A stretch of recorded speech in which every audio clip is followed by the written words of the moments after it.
அரசியல் குத்து நேயர்கள் அனைவருக்கும் வணக்கம். இன்னைக்கு டே 3 ஆஃப் சட்டசபை. மத்த 2 நாளை விட இன்னைக்கு தான் ரொம்ப சுவாரஸ்யமா இருந்துச்சு.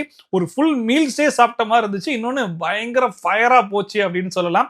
அண்ட் வழக்கமா சொல்லுவார் இல்லையா, குளத்தூர்ல கொத்த புரோட்டா போட்டோம் அப்படின்னு சொல்லிட்டு இன்னைக்கு சட்டசபையிலேயே வச்சு திமுக கட்சியை தாவேக்கால இருக்கிற அம்புட்டு பேரும் கொத்து புரோட்டா போட்ட நாள் அப்படின்னு சொல்லிடலாம் போல இருக்கு. அந்த அளவுக்கு பயங்கரமான அடி.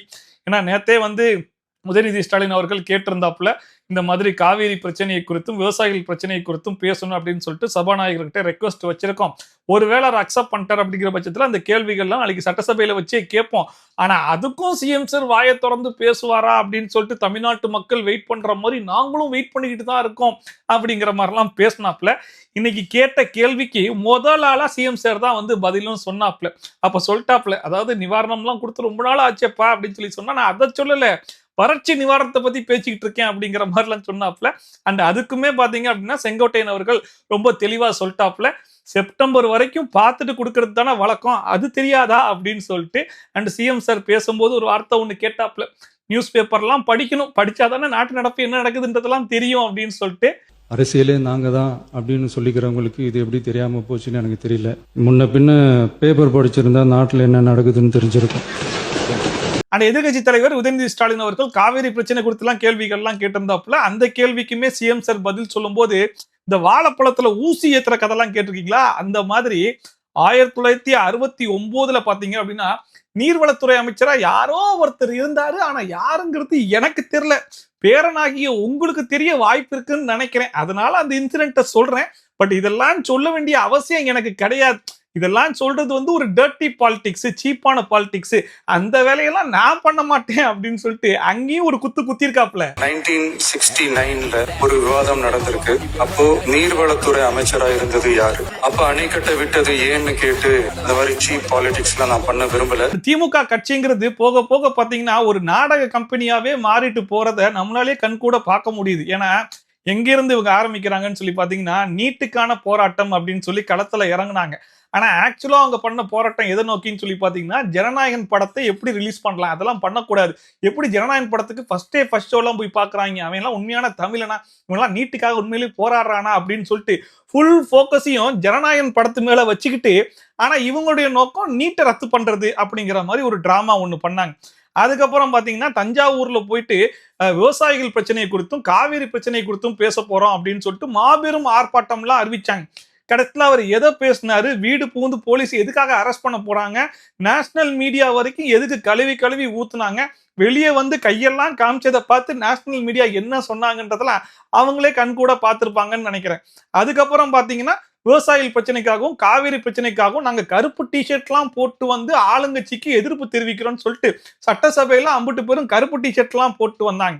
இன்னைக்கு பாத்தீங்கன்னா காவேரி பிரச்சனை குறித்தும் விவசாயிகள் பிரச்சனை குறித்தும் பேச போறோம் அப்படிங்கிற மாதிரி சொல்லிட்டு அந்த பிரச்சனையை அப்படியே சைடிஸ் மாதிரி தூக்கி ஓரமா வச்சுட்டு மெயின் பிரச்சனையா இவங்க பேசினது தாவேக்கா அரசு மேல இவங்க குற்றச்சாட்டுகளையும் குறை சொல்றதுலையும் தான் குறியாவே இருந்தாங்க. சபாநாயகர் அத்தனை வாட்டி வார்னிங் கொடுக்குறாப்புல, நீங்க என்ன பிரச்சனைக்காக என்கிட்ட பேசணும்னு சொல்லி ரெக்வஸ்ட் பண்ணீங்க, இப்ப எதை பத்தி பேசிட்டு இருக்கீங்க, எதை பத்தி பேசணுமோ அதை பத்தி மட்டும் பேசுங்க அப்படிங்கிற மாதிரி சொல்லியுமே கடைசி வரைக்கும் காவேரி பிரச்சனையும் விவசாய பிரச்சனையும் ஒரு ஊர்கா மாதிரி தொட்டுக்கிட்டாங்களே தவிர்த்து அதை வச்சு எப்படி அரசியல் பண்ணலாம், அதை வச்சு எப்படி தாவேக்கா அரசை ஒழிச்சு கட்டலாம், அதை வச்சு எப்படி இவங்க ஆட்சியை கவுழ்த்தி நம்ம ஆட்சிக்கு வருது, இதை பத்தி மட்டும்தான் இவங்க ஃபுல் போக்கஸே இருக்கு. இப்ப வறட்சி நிவாரண நிதி அவங்க கேட்கறாங்க. இது ரெண்டுத்துக்கும் வித்தியாசம் தெரிஞ்சுக்க வேண்டும். எதிர்கட்சி தலைவர்கள் இப்போது வறட்சி நிவாரணத்தை பற்றி சொன்னார்கள். செப்டம்பர் இறுதி வரையிலும் பார்த்துவிட்டு தான் வறட்சி நிவாரண பணிகளை ஆற்றுவது வழக்கம். அவை குறிப்பிட விரும்புகிறேன். அதுலயும் நம்ம எதிர்கட்சி தலைவர் உதயநிதி ஸ்டாலின் அவர்கள் ஒரு கேள்வியை மட்டும் அழுத்த நிறுத்தமா மறுபடியும் கேட்டே இருந்தாப்ல, அனைத்து கட்சி கூட்டத்தை கூட்டுங்களேன், உங்களுக்கு என்ன பயமா அப்படின்னு சொல்லிட்டு முடிஞ்ச அளவுக்கு ட்ரிகர் எல்லாம் பண்ணி பார்த்தாப்ல. பட் ஒன்னும் வேலைக்காகல, அது வேற விஷயம். ராஜ்மோகன் அவர்கள் அதுக்கு சூப்பரான பதிலும் கொடுத்தாப்ல. அவர் என்ன சொன்னாருன்னா, அனைத்து கட்சி கூட்டத்தை கூட்டணும்ன்ற மாதிரி சொல்றீங்கல்ல, 2018 சட்டசபை முடிஞ்சதுக்கு அப்புறமா எல்லா கட்சி பிரதிநிதிகளும் இருக்கும்போது அங்கேயே ஒரு தீர்மானத்தை நிறைவேற்றுறாங்க. அதே மாதிரி இப்பயுமே பாத்தீங்க அப்படின்னா நீங்க அனைத்து கட்சி கூட்டத்தை வந்து கூட்ட சொல்றீங்க. எல்லா கட்சி பிரதிநிதிகளும் இப்பவே இருக்கோமே. சோ சட்டசபை முடிஞ்சதுக்கு அப்புறம் நம்ம எல்லாருமா சேர்ந்து ஒரு தீர்மானத்தை நிறைவேற்றலாம். அதுல எந்த பிரச்சனையும் கிடையாது. நாங்க ரெடி அப்படிங்கறத சொல்லிட்டாப்ல. ஆனா அதே மாதிரி நாளைக்கு பாத்தீங்கன்னா எங்க சிஎம் அவர்கள் இதே மாதிரி தமிழ்நாட்டுடைய இஷ்யூ தான், வேற எந்த நாட்டுடைய இஷ்யூவும் கிடையாது. டீலிமிட்டேஷனுக்காக அனைத்து கட்சி கூட்டத்தை வந்து கூட்ட போறோம்.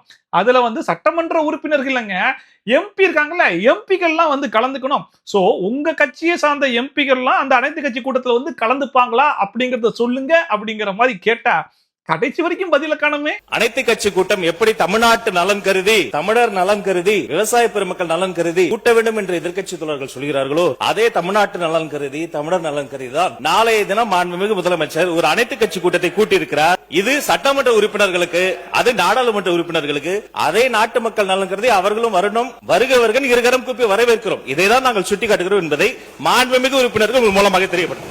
இந்த கேள்வியை ஃபர்ஸ்ட் கேட்டது ஆதவ அர்ஜுனா, அதை தொடர்ந்து ராஜ்மோகன் அவர்கள் கேட்டாப்ல, அதுக்கப்புறம் சிடிஆர் நிர்மல்குமார் அவர்களும் கேட்டார்.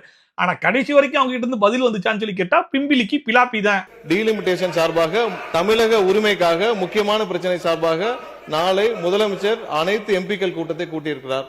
அதற்கு திமுக எம்பிக்கள் கலந்து கொள்வார்கள் என்பதை எதிர்க்கட்சியை தெரிவிக்குமாறு கேட்டுக்கொள்கிறேன். அண்ட் எனக்கு தெரிஞ்சு தாவேகா சார்பா சட்டசபைக்கு வந்திருக்காங்க இல்லையா, இவங்க எல்லாம் சட்டசபைக்கு வரதுக்கு முன்னாடி திமுக அதிமுக இவங்க 2 பேர் தானே மாறி மாறி சட்டசபைக்கு எல்லாம் போயிட்டு இருந்தாங்க. அப்போ யாராச்சும் ஒருத்தவங்க பேசினாங்க அப்படின்னா சரி ரைட் பேசிட்டு போறாரு அப்படிங்கிற மாதிரி கண்டுக்காம இருந்திருப்பாங்க போல இருக்கு. அதே மாதிரிதான் இப்பயும் இருக்கும்னு நம்பி வந்துட்டாங்களா என்னன்னு தெரியல. ஆனா இப்ப வந்து பொத்தாம் பொதுவாலாம் பேசிட்டு போக முடியாது. ஏதாச்சும் ஒண்ணு பேசுனீங்கன்னா ஆன் த ஸ்பாட்ல ரிப்ளை கொடுத்துருவோம், அங்கேயே அடியை கொடுத்துருவோம் அப்படிங்கிற மாதிரி இன்னைக்கு பொத்தாம் பொதுவா பேசின நிறைய பேச்சுக்கு பயங்கரமான பதிலடி எல்லாம் வந்து கொடுத்திருந்தாங்க. அந்த மாதிரி இன்னைக்கு சும்மா இருந்த நிறைய பேர் சொரிஞ்சு விட்டு பயங்கரமான கொத்து புரோட்டா போட்ட மேட்டர் எல்லாம் நடந்துச்சு. அதுல ஒரு 4-5 விஷயத்த மென்ஷன் பண்ணணும்னு நினைக்கிறேன். அதுல முக்கியமா ஆதவ அர்ஜுனா இருக்காரு இல்லையா, திமுக சைடுல யாரு ஸ்டேஜ் ஏறி பேசினாலுமே ஆதவ அர்ஜுனாவை மட்டும் மென்ஷன் பண்ணும்போது லாட்ரின்னு சொல்லிட்டு கிண்டல் பண்ணுவாங்க.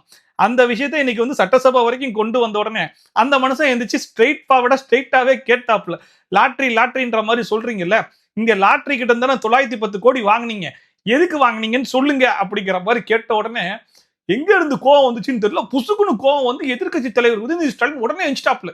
நான் கூட என்ன எதிர்பார்த்தேன்னா, யாருப்பா வாங்கினது, யாரு வாங்கினது, எங்க வாங்கினதுக்கு ஆதாரம் இருந்தா காட்டு பார்ப்போம், அந்த மாதிரி வாங்குற ஆட்கள்லாம் நாங்க கிடையாது தெரியும்ல அப்படிங்கிற மாதிரி வீரவசனம் எல்லாம் பேச போறாப்புல, பயங்கரமான பதிலடி எல்லாம் கொடுக்க போறாருன்ற மாதிரி நான் ஹெவியா எக்ஸ்பெக்டேஷனை வச்சுட்டேன். கடைசியா அவர் என்ன தெரியுமா சொன்னாரு, உங்க மாமனார் தான் கொடுத்தாப்புல, எதுக்கு கொடுத்தாருன்றத போய் கேட்டுக்கோங்கன்றாப்புல. அப்ப அவர் கொடுத்தாரு, நீங்க வாங்குனீங்கன்றதை நீங்களே ஓப்பனா அக்செப்ட் பண்ணிக்கிட்டீங்களா அப்படின்ற மாதிரி இருந்துச்சு. ஏன் 900 கோடி ரூபாய் லாட்டரி நிறுவனம் வாங்கினாங்க திமுக பதில் சொல்லட்டும். கொடுத்தது அவருடைய மாமனார் தான். அவருடைய மாமனார்கிட்ட கேட்டு அந்த விளக்கத்தை அவர் பெற்றுக்கொள்ள வேண்டும். அண்ட் அதுக்குமே ஆதவ அர்ஜுனா, சரிப்பா கொடுத்தது எங்க மாமனார், வாங்கினது உங்க அப்பா, அவங்க 2 பேருக்கு நடந்தது தான், அதனால நீ என்ன பண்ணு, வீட்டுக்கு போய் உங்க அப்பா கிட்ட கேட்டு தெரிஞ்சுக்கோப்பா அப்படிங்கிற மாதிரி சொல்லி அனுப்பிச்சு விட்டாப்ல. அவரும் உங்க அப்பாவுக்கு மட்டும்தான் தெரியும், உங்க அப்பா கிட்ட தான் கேட்கணும், எனக்கு தெரியாது. இதுக்கப்புறம் லாட்டரி எல்லாம் நீங்க வெளியே போய் பேச முடியுமா? லாட்டரின்னு நம்ம பேசுறதுக்கு முன்னாடி நம்ம எதுவும் பார்ட்டி ஃபண்டுன்னு வாங்கி வச்சிருக்கோமா, அவங்க கிட்ட இருந்து காசெல்லாம் வாங்கியிருக்கோமான்னு கொஞ்சம் யோசிக்கிறது இல்லையா? காசெல்லாம் வாங்கி வச்சுக்கிட்டு அப்புறம் அவங்களே லாட்டரின்னு சொல்றதுல என்ன நியாயம் இருக்கு? அப்பா இங்க காணோம், வீட்டுக்கு போய் உங்க அப்பாட்ட கேளுங்க, உங்க அப்பா கரெக்டா சொல்லுவாரு, ஏன் வாங்கினாரு உங்க அப்பா சொல்லுவாரு. அண்ட் இன்னொரு பக்கம் அப்பாவை காணோம்னு சொல்லி தேடுறீங்களே, அப்பா எங்க தெரியுமா இருக்காரு, தமிழ்நாட்டுல கொண்டு வந்த ஒவ்வொரு திட்டத்திலையும் அப்பா இருக்காரு அப்படிங்கிற மாதிரிலாம் சொல்லிட்டு இருந்தாப்புல ஒருத்தர். உடனே நம்ம வில்சன் அவர்கள் இருந்துச்சு, சரி ரைட்டு ஒவ்வொரு திட்டத்திலையும் அவர் இருக்காருன்றதெல்லாம் சொன்னீங்க கரெக்ட் தான், ஆனா ஒண்ணு மிஸ் பண்ணிட்டீங்களே அப்படின்னாப்புல. என்னத்தை மிஸ் பண்ணிட்டேன், அப்படி எதுவும் மிஸ் பண்ணல, எல்லாத்தையும் கரெக்டா சொல்லிட்டேனே அப்படின்னா. எங்கே இருக்கிறார் எங்களுடைய தலைவர் என்று கேட்டவர்களுக்கு சொல்லுகிறோம், மகளிர் உரிமை தொகை வாங்குகிற ஒவ்வொருவருடைய உள்ளத்திலும் இருக்கிறார். ஒவ்வொரு தனிநபருக்கும் 1,20,000 ரூபாய் கடனை கொடுத்துட்டு போயிருக்கீங்கல்ல, அதை மட்டும் ஏன் விட்டுட்டீங்க, அதையும் சேர்த்து சொல்லுங்க, அதான முக்கியமான பாயிண்டே அப்படிங்கிற மாதிரி சொன்ன உடனே திமுக இருக்கிற 50 பேர் கதற ஆரம்பிச்சிட்டாங்க. ஒவ்வொரு தலைமையிலையும் 1,28,000 கடன் விட்டுக்கு போனது நீங்க தான், அங்கதான் அவர் தேடணும்னு நினைக்கிறேன் நானு. இவ்வளவு ஏங்க சும்மா உட்காந்துட்டு இருந்தாப்ல புசி ஆனந்த், அந்த மனுஷன் முதுக போய் சொரிஞ்சு விட்டதுல அந்த மனுஷன் டென்ஷன் ஆயிட்டாப்ல. அதாவது ஒவ்வொரு பில்லையும் பாஸ் பண்றதுக்கு 3% வாங்குறீங்களாமே நீர்வளத்துறையில அப்படிங்கிற மாதிரி சொன்ன உடனே உங்ககிட்ட ஆதாரம் இருக்குதா, சும்மா பொத்தாம் பொதுவாலாம் பேசிட்டு போகாதீங்க, அந்த மாதிரிலாம் லஞ்சம் வாங்கி வந்தா எங்க சிஎம் என்ன என்னைக்கோ தூக்கிருப்பாப்ல, உங்ககிட்ட ஆதாரம் இருந்தா நீங்க பேசுங்க அப்படிங்கிற மாதிரி சொல்லிட்டாப்ல. அது கடைசியா ஒரு வார்த்தை விட்டு சொன்னாப்ல, ஏதோ பழக்க தோஷத்துல பேசுறீங்க போல இருக்கு அப்படின்னு சொல்லிட்டு. என்ன அடிங்கிறீங்க இன்னைக்கு? அதுக்கு இந்த மாதிரி பில்லுக்கு கொடுத்தாங்கன்னு சொல்லுங்க, அது ஏன்னா பழக தோஷமா இருந்திருக்கலாம்னு நான் நினைக்கிறேன். இதுல இன்னைக்கு கொடுமை என்னன்னு சொல்லி பாத்தீங்கன்னா, திமுக இருக்கிற 50 பேரும் ஆதாரத்தோட பேசணும், ஆதாரத்தோட பேசணும்னு சொல்லிட்டு தாவேக்கா அரசை பார்த்து கேட்கறாங்களே தவிர்த்து இவங்க ஆதாரத்தோட பேசுறாங்கன்னு சொல்லி கேட்டா பிம்பிலிக்கு பிலாப்பி தான். பொய்யா அடிச்சு விட்டுட்டு இருந்தாங்க. இவங்க பேசுற எதுக்குமே பெருசா ஆதாரம் இல்ல அப்படிங்கிறதுனால பல விஷயங்களை வந்து அவைத்தலைவர் அவையில இருந்து நீக்கிறேங்கிற மாதிரி சொல்லிட்டு இருந்தாப்புல. அதுல முக்கியமான ஒண்ணு என்னன்னு சொல்லி கேட்டீங்கன்னா, பொய்யா ரீல்ஸ் போட்டு தான் நீங்க ஆட்சிக்கு வந்துட்டீங்க, நாங்க இந்த நிலைமையில இங்க உட்கார்ந்துருக்கோம் அப்படிங்கிற மாதிரி சொல்லிட்டு இருந்தாப்புல. உடனே அவைத்தலைவர் சொல்லிட்டாப்புல அது அவையில இருந்து நீக்கிறேன் அப்படின்னு சொல்லிட்டு. இந்த சோசியல் மீடியாவில் வர்றதை பத்தின்னு சொன்னாங்க. அந்த சோசியல் மீடியாவில் பொய்யா போட்டு தானேங்க நாங்க இங்க உட்கார்ந்துருக்கோம், நீங்க அங்க உட்கார்ந்துருக்கீங்க. அவைக்குள் நீக்கப்படுகிறது. பட் இருந்தாலும் பரவாயில்ல, அதுக்கு நான் பதில் சொல்றேன் அப்படின்னு சொல்லிட்டு ரீல்ஸ் எல்லாம் நீங்க போட்டீங்க, அது எல்லாமே ரீலுங்கிறது மக்களுக்கு தெரிஞ்சனாலதான் இப்ப நீங்க இந்த நிலைமையிலே இருக்கீங்க. ரீல்ஸ் போட்டதெல்லாம் நீங்க தான், சோசியல் மீடியால கையில வச்சிருந்ததே நீங்க தான், இப்ப இந்த நிலைமையில இருக்கிறதுக்கு காரணமும் நீங்க தான் அப்படிங்கிற மாதிரி செங்கோட்டையன் அவர்கள் உடனே பதிலடி கொடுத்துட்டாப்ல. சோசியல் மீடியா எல்லாமே கையில் வச்சிருந்தனால நீங்க அங்க இருக்கிறீங்க, நான் இங்க இருக்கிறேன். சோசியல் மீடியா எங்களுக்கு இல்ல, உங்களுக்கு தான். ஆனா அதுல ஒருத்தர்லாம் வந்துட்டு ஒரு படி மேல போய் கதையெல்லாம் சொல்ல ஆரம்பிச்சிட்டாப்ல. அவர் சட்டசபைக்கு கிளம்பிட்டு இருந்தாரா, அவர் 3 பொண்ணுங்கள்ல 2 பொண்ணுங்க வந்து எங்க போறீங்கன்னு கேட்டாங்களா, சட்டசபைக்கு தாமா போறேன் அப்படிங்கிற மாதிரி சொன்ன உடனே, ஓ சட்டசபைக்கு போறீங்களா, விஜய் மாமா வருவார்ல, விஜய் எல்லாம் பாப்பீங்கல்ல, சரி ரைட், அவர்கிட்ட கேள்வி எல்லாம் கேட்டுறாதீங்கப்பா, கேள்வி எல்லாம் கேட்டா அவருக்கு பதில் எல்லாம் தெரியாது, முழிச்சுக்கிட்டு இருப்பாரு அப்படிங்கிற மாதிரி அந்த பிள்ளைங்க சொல்லிச்சுங்களாமா. அதை கொண்டு வந்து ரொம்ப பெருமையா சொல்லிட்டு இருந்தாப்ல. அப்பா விஜய் அங்கிள் பாவம்பா, விஜய் அங்கிள் பாவம்பா, அவருக்கு ஒன்றும் தெரியாதப்பா, நீ ஏதாவது ஏடா கூடமா பேச கேள்வி கேட்காதப்பா. இதெல்லாம் ஒரு நகைச்சுவையா சொல்றேன் அப்படிங்கிறதையும் சேர்த்து சொன்ன உடனே அப்படியே நகைச்சுவையா, ஏங்க இது முதல்ல சொல்றது இல்லையா நகைச்சுவைன்னு சொல்லிட்டு, ஏன்னா எங்களுக்குலாம் நகைச்சுவை தெரியாதா, நாங்களும் நகைச்சுவை பண்றோம் பாருங்க அப்படின்னு சொல்லிட்டு ராஜ்மோகன் எந்திரிச்சு, ஆமாங்க எங்க முதலமைச்சருக்கு ஒன்னும் தெரியாது, ஊழல் பண்ண தெரியாது, லஞ்சம் வாங்க தெரியாது, இவ்வளவு ஏங்க ஊரடிச்சு உடையில போடுற விஷயம் அதெல்லாம் எங்களுக்கு தெரியவே தெரியாது அப்படின்னு சொல்லிட்டு அதுக்கு உடனே பதிலடி. அப்ப நகைச்சுவையாக ஒரு பதிலை மட்டும் சொல்ல உங்கள் மூலமாக, இந்த முதல்வருக்கு ஒண்ணும் தெரியாது, ஊழல் செய்ய தெரியாது, ஏமாத்த தெரியாது, ஊரே ஏமாற்றி உலகில் போட தெரியாது என்பதை சொல்லும்படி நகைச்சுவையாக உங்கள் மூலமாக தெரியப்படுத்து. சோ இந்த சம்பவங்கள் மட்டும் இல்லங்க, இன்னும் எக்கச்சக்கமான தரமான சிறப்பான சம்பவங்கள்லாம் வந்து இன்னைக்கு சட்டசபையில பண்ணாங்க. பயங்கரமான கொத்து புரோட்டாக்கள்லாம் வந்து இன்னைக்கு போடதான் செஞ்சாங்க. பட் எனக்கு மெயினா ஸ்ட்ரைக்கான விஷயங்கள் இதெல்லாம் தான். சோ இன்னைக்கு யாரெல்லாம் சட்டசபை லைவ் வந்து ஃபுல்லா உட்கார்ந்து பாத்தீங்க, யாருக்கெல்லாம் ஃபுல் மீல் சாப்பிட்ட மாதிரி ஒரு திருப்தி இருந்துச்சு அப்படிங்கறத மறக்காம கமெண்ட் செக்ல சொல்லுங்க. சோ அவ்வளவுதான் இன்னைக்கு வீடியோ. மீண்டும் ஒரு நல்ல வீடியோ மறுபடியும் உங்களை வந்து சந்திக்கிறேன். Bye from Chafi. Tata, bye bye and take care.